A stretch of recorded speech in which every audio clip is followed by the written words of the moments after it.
ಅಮರಾವತಿಯ ಅಮರ ಸಿಂಹಾಸನಕ್ಕೆ ಯಾರೆಂದು ಕೇಳಿದ್ದೀರಿ? ನಾನೇ ಸರಿ ಕವಿತೆ ವಾಲಿಸಬೇಕು.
ಅಥವಾ ನಮ್ಮ ಹಿರಿಯರ ಅನುಗ್ರಹದಿಂದಲೂ ಈ ಸ್ವರ್ಗಲೋಕದ ರಾಜ್ಯವನ್ನು ಸ್ವರ್ಗಲೋಕವನ್ನು ಆಳುತ್ತಾ ಬಂದವ ನಾನು ದೇವೇಂದ್ರ ನಾಮಕನಿದ್ದೇನೆ.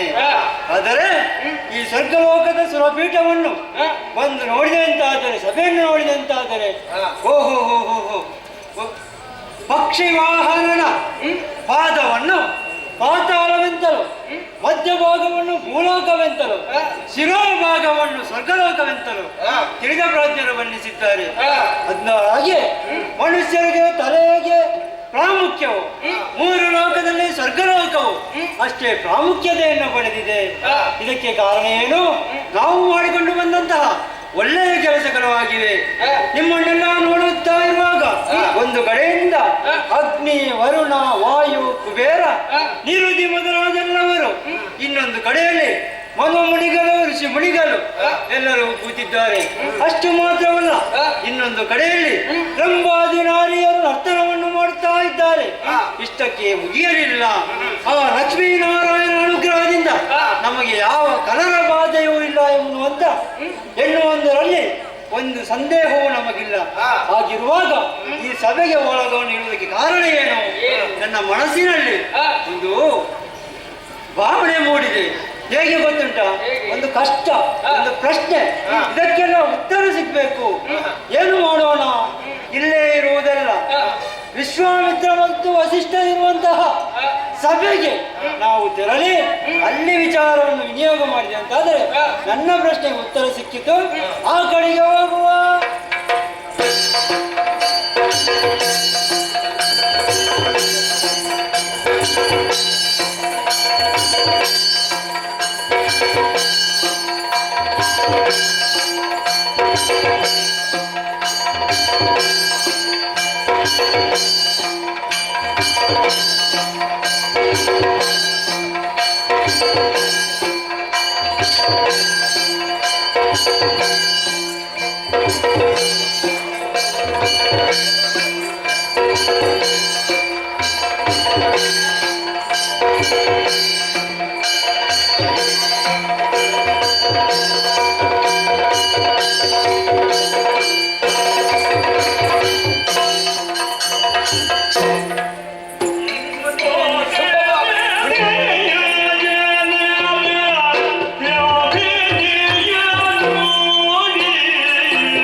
ವಿಶ್ವಾಮಿತ್ರ ಮತ್ತು ವಸಿಷ್ಠ ಇರುವಂತಹ ಆಸ್ಥಾನಕ್ಕೆ ಬರಬೇಕು, ಅವರ ಸಭೆಗೆ ಬರಬೇಕು ಎನ್ನುವ ಹಾಗೆ ಬಂದವರು ನಾವಿದ್ದೇವೆ.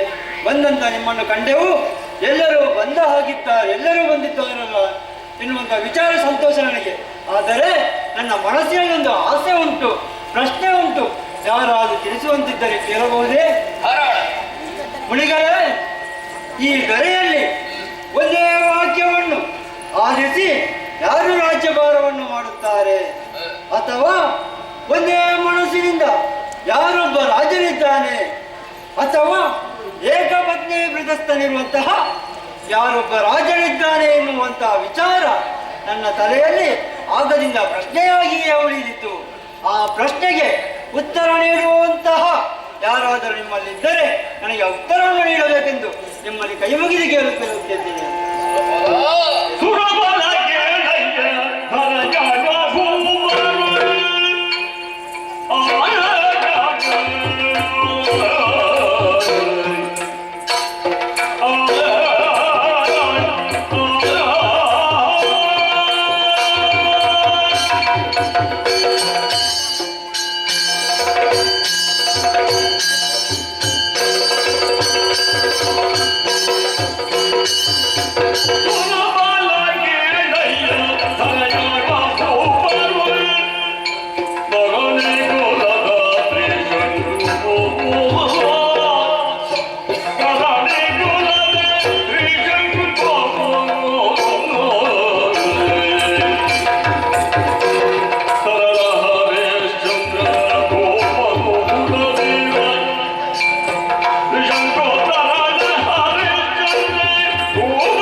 ಸೂರ್ಯವಂಶದಲ್ಲಿ ತ್ರಿಶಂಕು ಭೂಫಲದ ಬೆಲ ಅಂತ ಹರಿಶ್ಚಂದ್ರ ಸತ್ಯವಂತನು ಧರ್ಮವಂತನು ಧುರಧೀರನಾಗಿ ಇವತ್ತಿಗೆ ಬೆಳೆಯುತ್ತಾ ಇದ್ದಾನೆ. ಬಲ ಹೆಣ್ಣನ್ನು ಕಣ್ಣೆತ್ತಿ ನೋಡದ ಏಕಪತಿ ಹೃದಸ್ಥನಾಗಿ ಇವತ್ತಿಗೆ ಬಾಳುತ್ತಾ ಇದ್ದಾನೆ. ನನ್ನ ಪ್ರಕಾರ ಆತನೇ ಶ್ರೇಷ್ಠ ಶ್ರೇಷ್ಠ ಶ್ರೇಷ್ಠ. ಹೌದು.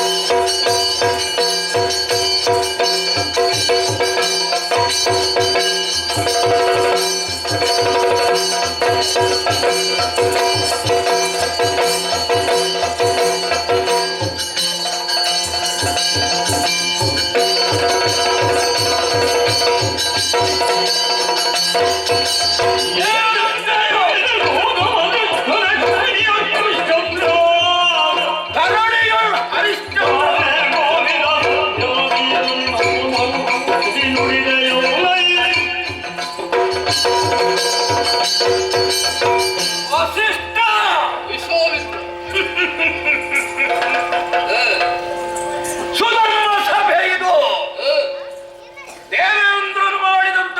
ಮಾತಿನ ಮರ್ಮ ಪ್ರತಿಯೊಬ್ಬರು ಯೋಚಿಸುವಂತಹ ಕಾಲಕ್ಕೆ ಯಾವುದೇ ಕ್ಷಣವನ್ನು ಗಣನೆಗೆ ತೆಗೆದುಕೊಳ್ಳದೆ ತಾನೊಬ್ಬ ಉತ್ತರಿಸಬೇಕು ಎನ್ನುವಂತಹ ಲಕ್ಷ್ಯವನ್ನಿರಿಸಿ ಯಾರು ಉತ್ತರ ಕೊಡಬೇಕಾದ್ರೆ ನಾನೇ ಉತ್ತರ ಕೊಡಬೇಕೆಂದು ಯಾರೂ ಉತ್ತರ ಕೊಡುವುದಕ್ಕೆ ಇಲ್ಲ ಅಂತ ಅರ್ಥವಲ್ಲ. ಇಲ್ಲಿ ತಿಳುವಳಿಕೆ ಇಲ್ಲದವರು ಇದ್ದಾರೆ ಎನ್ನುವಂತಹ ಅರ್ಥ ಅಲ್ಲ. ಬಹಳಷ್ಟು ಜ್ಞಾನಿಗಳಿದ್ದಾರೆ, ಜಿಜ್ಞಾಸುಗಳಿದ್ದಾರೆ. ಅವರ ತರ್ಕ ಎಲ್ಲಿ ಅದು ಹೇಗೆ ಇದ್ದದ್ದು ಎನ್ನುವಂತಹ ಲಕ್ಷ್ಯ ನಿನ್ನ ಗಮನಕ್ಕೆ ಬಂದಿಲ್ಲ ಅಂತ ಕಾಣ್ತದೆ. ದರಿದ್ರಿಯಲ್ಲಿರುವಂತಹ ಹರಿಶ್ಚಂದ್ರನ ಬಗ್ಗೆ ಬಹಳಷ್ಟು ವ್ಯಾಖ್ಯಾನವನ್ನು ವರ್ಗಾಯಿಸಿ ಅವರೊಬ್ಬ ಸತ್ಯವಂತ, ಅವರೊಬ್ಬ ಧರ್ಮಿಷ್ಠ, ಏಕಪತ್ನಿ ವ್ರತಸ್ಥ, ಅಷ್ಟೇ ಅಲ್ಲ ತಪ್ಪುವುದಿಲ್ಲ, ಸೂರ್ಯವಂಶದಲ್ಲಿ ಹುಟ್ಟಿಕೊಂಡಿದ್ದಾರೆ ಎನ್ನುವಂತಹ ವ್ಯಾಖ್ಯೆ ನಿನ್ನ ಮನಸ್ಸಿಗೆ ತೃಪ್ತಿದಾಯಕವಾಗಿರಬಹುದು. ಹಾಗಲ್ಲ, ಯಾವ ಕಾಲಕ್ಕೂ ಅದನ್ನು ನಾನು ಒಪ್ಪಿಕೊಳ್ಳುವುದಕ್ಕೆ ಆಗುವುದಿಲ್ಲ. ಯಾಕೆ? ಕಾರಣ ಇದೆ. ಅವನಲ್ಲಿ ಏನು ಧ್ಯೇಯ ಇದೆ, ಯಾವ ನಿಯಮ ಇದೆ, ಯಾವ ರೀತಿ ಇದೆ, ಯಾವ ನೀತಿ ಇದೆ, ಎಲ್ಲವೂ ಸ್ಪಷ್ಟವಾಗಿ ಬೇಕಾಗ್ತದೆ.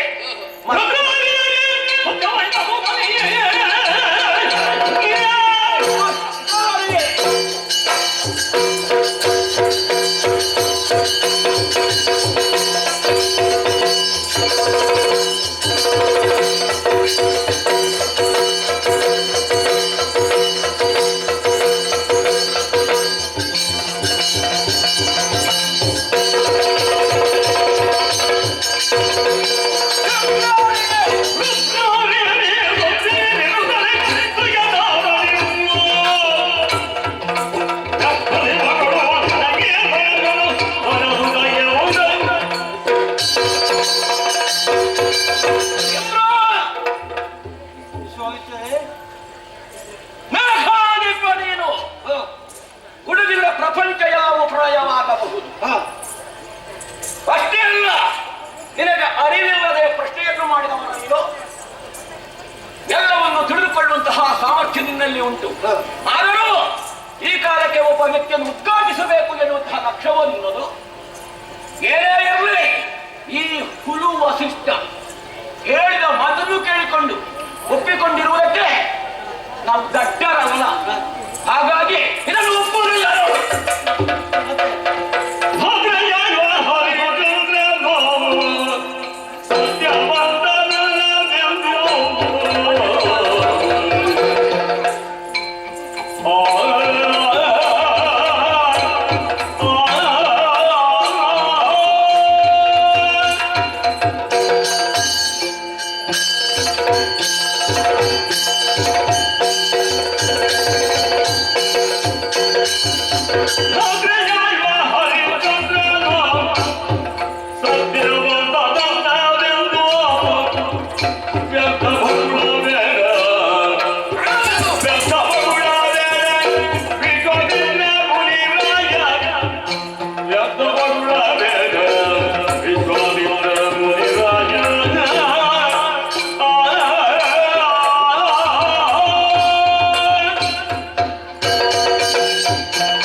ಒಬ್ಬ ಅರಸ ಹೇಗಿರಬೇಕು, ಅವ ಹೇಗಿದ್ದರೆ ಅವನ ಮೌಲ್ಯ ಹೆಚ್ಚುತ್ತಾನೆಂಬುದು ನಿನಗೆ ತಿಳಿದೇ ಇದೆ.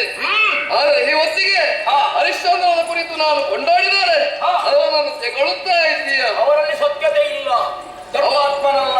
ಧರ್ಮಾತ್ಮನೇ ಇದ್ದಾನೆ, ಒಪ್ಪುವುದಕ್ಕೆ ನೀನು ತಯಾರಿಲ್ಲ. ಹಾಗಾಗಿ ಹೇಳುತ್ತಾ ಇದ್ದೇನೆ, ವ್ಯಕ್ತ ಒಬ್ಬ ಮಹರ್ಷಿಯಾಗಿ ಈ ರೀತಿಯಾಗಿ ಮಾತನಾಡಬೇಡ. ಇದು ನಿನಗೆ ಶೋಭೆ ಅಲ್ಲ, ಶೋಭೆ ಅಲ್ಲ.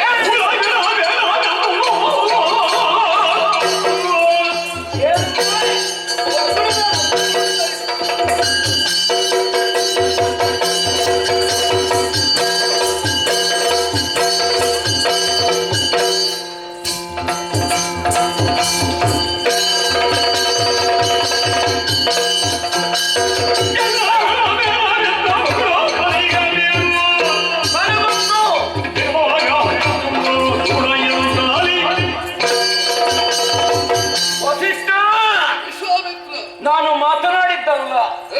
ಬಗಳಿತ್ತು.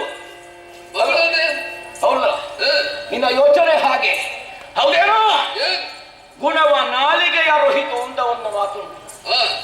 ನನ್ನ ವ್ಯಕ್ತಿತ್ವ ಏನೇ ಇರಲಿ, ನಾನು ಏರಿದ ಎತ್ತರ ಇರಬಹುದು, ಬೀರದ ಪ್ರಭಾವ ಇರಬಹುದು, ಒಂದು ಕಾಲಕ್ಕೆ ಕಾಲವೇ ಅದನ್ನು ನಿರ್ಣಯಿಸಿದೆ. ಇದರ ಬಗ್ಗೆ ನೀನು ಯೋಚನೆ ಮಾಡಬೇಕಾದದ್ದಿಲ್ಲ. ಹಾಗಾದ್ರೆ ಲೋಕದಲ್ಲಿ ವಿಶ್ವಾಮಿತ್ರ ನಿಲ್ಲಿಸಿಕೊಳ್ಳಬೇಕು ಅಂತಾದ್ರೆ ಇದರ ವ್ಯಾಪ್ತಿ ಎಷ್ಟಿದೆ ಎನ್ನುವುದನ್ನು ಕೂಡ ಸೂಕ್ಷ್ಮವಾಗಿ ಗಮನಿಸಬೇಕಾಗಿತ್ತು. ಅದನ್ನೆಲ್ಲವನ್ನೂ ಬಿಟ್ಟು ನಿನ್ನವನೇ ಆದಂತಹ, ನಿನ್ನ ಶಿಷ್ಯನೇ ಆದಂತಹ ಹರಿಶ್ಚಂದ್ರನ್ನು ಹೊಗಳ್ತಿಂತಾದ್ರೆ ನನಗೆ ಗೊತ್ತಾಯ್ತು. ಅವ ಒಂದಿಷ್ಟು ದನ ಕೊಡ್ತಾನೆ, ಒಂದಿಷ್ಟು ಸಂಪತ್ತು ಕೊಡ್ತಾನೆ. ಅಷ್ಟೇ ಅಲ್ಲ, ಯಾವತ್ತು ನಿನ್ನ ಕಾಲಿಗೆ ಅಡ್ಡ ಬಿದ್ದು ಗುರುಗಳೇ ಗುರುಗಳೇ ಗುರುಗಳೇ ಗುರುಗಳೇ ಅಂತ ಎಂದಿಗೂ ಬಯಸಿದವನು ಅಲ್ಲ, ಅದೆಲ್ಲವೂ ನಿನಗೆ ಸಿಗುತ್ತದೆ. 4 ಮಂದಿಯ ಮುಂದೆ ಹೊಗಳಿಕೊಳ್ತಾನೆ. ಈ ಹೊಗಳಿಕೆಯ ಮಾತು ಬೇಕಾಗ್ತದೆ. ಅದನ್ನೇ ಕೇಳುವಲ್ಲಿ ಸಂತೋಷಗೊಂಡವನೇನಿದ್ದೀಯಾ? ಅದು ನಿನ್ನ ಯೋಚನೆ. ಹಾಗಾಗಿ ಹೇಳಿದ್ದು, ನನ್ನ ಬಗ್ಗೆ ಆಡುವುದಕ್ಕಿಂತ ಮೊದಲು ನಿನ್ನ ಹಿನ್ನೆಲೆಯನ್ನು ಸ್ವಲ್ಪ ನೀನು ತಿಳಿದುಕೊಳ್ಬೇಕಾಗ್ತದೆ. ನಿನ್ನ ಹಿನ್ನೆಲೆಯನ್ನು ಹೌದೇನಾ? ನಿನ್ನ ಹುಟ್ಟು ಹೇಗಾಯಿತು, ನೀನು ಎಲ್ಲಿಂದ ಹುಟ್ಟಿಕೊಂಡು ಬಂದವ.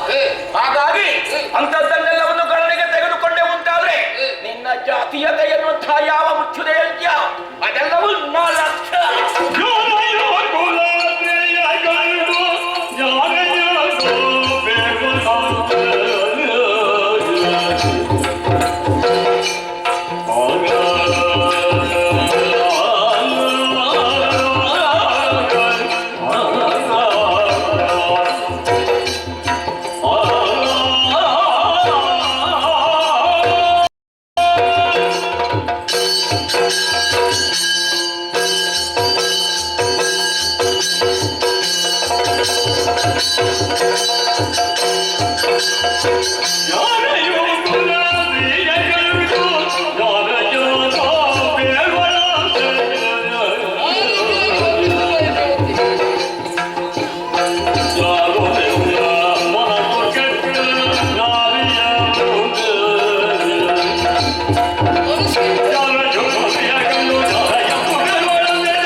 ನನ್ನನ್ನು ಅವಳಲ್ಲಿ ಕಾಣುತ್ತಾಳಂತೆ. ಅವಳು ನನ್ನ ಹಾಗೆ ಎಂಬುದಾಗಿ ಚಾರಕರಾಗಿರಬೇಕಾದ ನೀನು ವೇಶ್ಯ ಹೆಣ್ಣಿನ ರೀತಿ ವರ್ತಿಸುತ್ತಾ ಇದ್ದೀಯ. ಇದು ಒಳ್ಳೆಯದಲ್ಲ, ಒಳ್ಳೆಯದಲ್ಲ ನಿನಗೆ.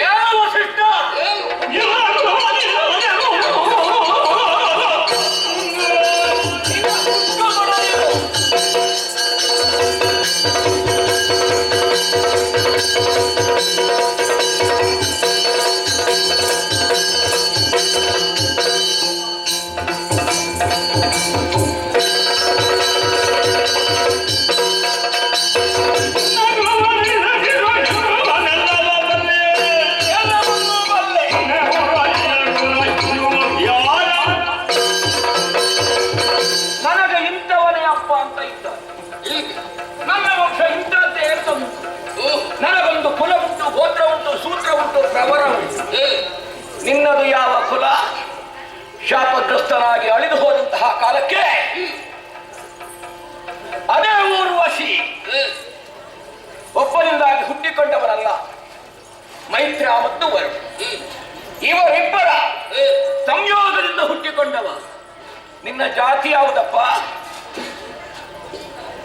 ಮೈತ್ರಿ ಅಂತ, ವರುಣನಂತ ಅಲ್ಲ, ಊರ್ವಶಿ ಅಂತ. ಅಂತಹ ಕುಲಗೆಡುಕನೇ ನನ್ನ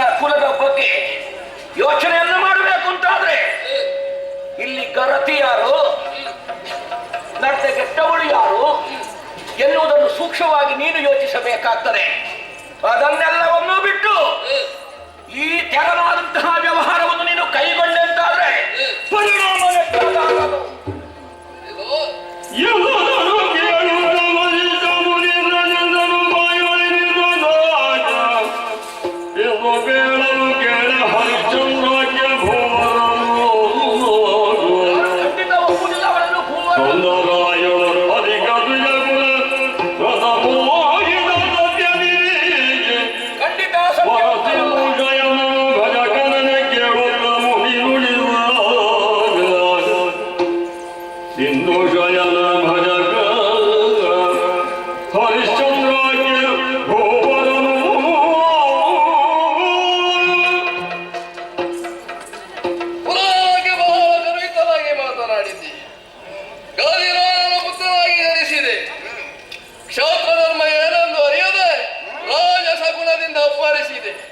ಕೊನೆಗೆ ಕೈ ಸೋತು ಹೋಗಿ ಬ್ರಹ್ಮತತ್ವವನ್ನು ಪಡೆದುಕೊಂಡು ತಾಪಸಿಯಾದೆ. ಹೆಚ್ಚಿನ ಶಕ್ತಿಯನ್ನು ಆರ್ಜಿಸಿಕೊಳ್ಳುವಲ್ಲಿ ತಪ್ಪಲ್ಲ. ಇವತ್ತಿಗೆ ಇಂದಿನ ಬುದ್ಧಿಯನ್ನೇ ತೋರಿಸುತ್ತಾ ಇದ್ದೀಯ ನೀನು. ಹರಿಶ್ಚಂದ್ರ ಶ್ರೇಷ್ಠನಲ್ಲ ಎನ್ನುವುದಾಗಿ ಹೇಳುತ್ತಾ ಯಾವ ಕಾಲಕ್ಕೂ ಅಲ್ಲ. ಈಗ ಹೇಳುತ್ತೇನೆ ಕೇಳು. ಏನು? ಹರಿಶ್ಚಂದ್ರ ಸತ್ಯವಂತನು ಹೌದು. ಅವ ಸತ್ಯವಂತನಾಗದೆ ಅಧರ್ಮವನ್ನೇ ತುಳಿದು ಶ್ರೀಲೋಲುಪನಾಗಿ ವರ್ತಿಸಿದ್ರೆ ನಾನು ನನ್ನ ತಪಶಕ್ತಿಯನ್ನು ಬಿಡುತ್ತೇನೆ. ತಲೆಯಲ್ಲಿ ಸುರೆಯನ್ನು ಹೊತ್ತುಕೊಂಡು ದಿಗಂಬರನಾಗಿ ದಕ್ಷಿಣಾಭಿಮುಖವಾಗಿ ಸಾಗುತ್ತೇನೆ. ಇದು ನನ್ನ ಶಪಥ. ಒಂದು ವೇಳೆ ಸೋತೆ ಅಂತಾದ್ರೆ ನೀನೇನು ಮಾಡುತ್ತಿ? ಒಳ್ಳೆಯ ವಿಚಾರ ಇದು. ನಿನ್ನ ಶಿಷ್ಯನನ್ನು ಉದ್ಧರಿಸುವುದಕ್ಕೆ ಬೇಕಾಗಿ ಅವನ ವ್ಯಕ್ತಿತ್ವವನ್ನು ಮತ್ತಷ್ಟು ಪ್ರವರ್ಧಮಾನಕ್ಕೆ ತರುವುದಕ್ಕೆ ಬೇಕಾಗಿ ನಿನ್ನದಂತಹ ಪ್ರಯತ್ನ. ಆದ್ರೆ ಒಂದು ಮಾತು ಹೇಳ್ತೇನೆ, ನೀನು ಏನನ್ನು ಮಾಡುವುದಕ್ಕೆ ಹೊರಟಿದ್ದೀಯೋ ಅವ ಸುಳ್ಳುಗಾರ ಅಂತಾದ್ರೆ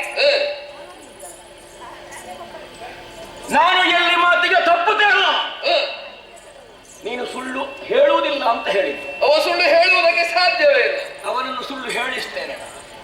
ಓಹ್, ಖಂಡಿತವಾಗಿ ಅಷ್ಟು ಮಾಡ್ತೇನೆ. ಒಂದು ವೇಳೆ ಹಾಗಾಗ್ಲಿಲ್ಲ ಅಂತಾದ್ರೆ ನನ್ನದಂತಹ ತಪಶಕ್ತಿ ಏನುಂಟು ಅದನ್ನೆಲ್ಲವನ್ನು ದಾರಿ ಎರೆದು ಅವನಿಗೆ ಕೊಡ್ತೇನೆ. ಅಷ್ಟೇ ಸಾಕಾಗುವುದಿಲ್ಲ. ಹೋಗು, ಈಗಲೇ ಹೋಗುವ ಅವಶ್ಯಕತೆ ನನಗಿಲ್ಲ. ನಿನ್ನವನಾದಂತಹ ಹರಿಶ್ಚಂದ್ರನಿಗೆ ವಿಚಾರವನ್ನೆಲ್ಲವನ್ನು ಹೇಳಿ ಅವ ತಪ್ಪಿ ನಡೆಯುವುದಕ್ಕೆ ಸಾಧ್ಯವೇ ಇಲ್ಲ. ಮುಂದೊಂದು ದಿವಸ ಕಠಿಣವಾದಂತಹ ಪರೀಕ್ಷಾ ವೇದಿಕೆ ನಿನ್ನ ಕಣ್ಣ ಮುಂದೆ ಇದೆ. ಅದನ್ನೆಲ್ಲವನ್ನು ಗ್ರಹಿಸಿ ಯೋಗ್ಯನಾಗಿ ಕಾಣಿಸಿಕೊಳ್ಳುವುದಕ್ಕೆ ಅವಕಾಶ ಕಲ್ಪಿತವಾಗಬೇಕು ಅಂತಾದ್ರೆ ಪ್ರಯತ್ನಶೀಲನಾಗಲಿ ಅಂತ ಹೇಳುತ್ತೆ.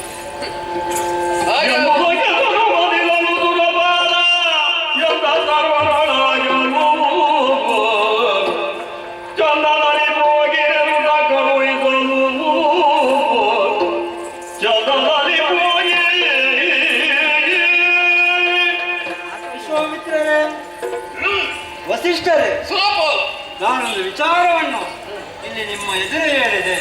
ಆದರೆ ನೀವು ಆ ವಿಚಾರವನ್ನು ಹಿಡಿದುಕೊಂಡು ಇಬ್ಬರು ಒಬ್ಬರಿಗೊಬ್ಬರು ವಾದವನ್ನು ಮಾಡುತ್ತಾ ಇದ್ದೀರಿ, ಪಂಥವನ್ನು ಕೈಯುತ್ತಾ ಇದ್ದೀರಿ. ಈ ಪಂಥವನ್ನು ಬಿಟ್ಟು ಇಲ್ಲಿ ಯಾರು ಸತ್ಯವಂತರಿದ್ದಾರೋ, ಯಾರು ನಿಷ್ಠಾವಂತರಿದ್ದಾರೋ, ಯಾರು ಏಕಪತ್ನಿತಸ್ಥರಿದ್ದಾರೋ ಎಂಬುದನ್ನು ಸರಿಯಾಗಿ ತಿಳಿದು ಮತ್ತೆ ಬಂದು ನನ್ನಲ್ಲಿ ತಿಳಿಸಬೇಕೆಂದು ನಿಮ್ಮಲ್ಲಿ ಮತ್ತೊಮ್ಮೆ ಕೇಳಿಕೊಳ್ಳುತ್ತಾ ಇದ್ದೇನೆ. ಯಾಕೆ ಗೊತ್ತುಂಟ, ಇದು ಇಲ್ಲಿ ಜಗಳವಾಡುವಂತಹ ಜಾಗವಲ್ಲ. ಹಾಗಿರುವಾಗ ನನಗೆ ವಿಷಯ ಏನೆಂಬುದು ತಿಳಿಯಬೇಕು. ಅದಕ್ಕಾಗಿ ಹೋಗಿ ಬನ್ನಿ, ಮತ್ತೆ ನನ್ನಲ್ಲಿ ತಿಳಿಸಿ.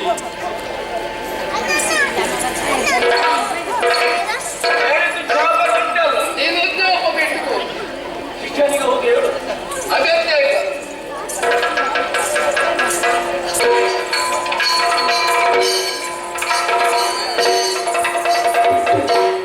ವಿಶ್ವಾಮಿತ್ರ ಮತ್ತು ವಸಿಷ್ಠರನ್ನು ಕಳುಹಿಸಿದ್ದಾಯಿತು. ಆದರೆ ಇಂದಿನ ಸಭೆಯನ್ನು ಇಲ್ಲಿಗೆ ನಾವು ಮುಗಿಸುವ. ವಿಶ್ವಾಮಿತ್ರ